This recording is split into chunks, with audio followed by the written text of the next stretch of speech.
quero, te quero, querendo, quero bem. Quero, te quero, querendo, quero bem. Chiclete, chiclete, mastigo Dorito. Et bonjour, on est encore à l'Épidore.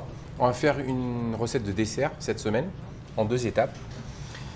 C'est devenu un peu la signature de la maison, le riz au lait. Baigné de 2 influences, l'une assez française, assez classique, la mienne, et une autre un peu plus méditerranéenne, celle d'Elodie, avec cette petite pointe de cannelle qui caractérise ce riz au lait. Alors hop, on a une vanille. Alors vous choisissez la vanille, celle qui vous plaira, Madagascar, Tahiti ou autre. On va bien gratter toutes les gousses, parfaitement les récupérer et on va les mettre dans le lait. On va mettre l'eau et le lait dans une casserole, le sucre, le riz et on va porter à ébullition. On va rester devant, on va remuer pour bien dissoudre le sucre et la vanille. Et après, on va cuire tout doucement à couvert pendant à peu près 45 minutes, 1 heure. Faites attention, au début on y va fort et après on va y aller tout doucement, pas que ça caramélise au fond de la casserole. Dès que ça bout, on va baisser l'intensité du feu.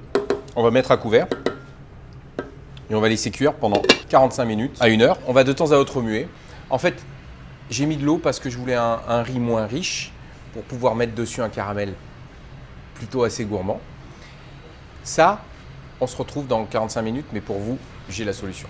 Voilà, 45 minutes sont passées. Le riz, on va vérifier, est cuit. Vous avez vu, c'est une toute petite ébullition, très peu, tout doucement. On a fait attention, on a bien ramassé les bords, on a fait attention que ça ne caramélise pas trop. Le fond, hop, ça n'a pas brûlé. Une fois que c'est cuit, on a vérifié, on va le débarrasser.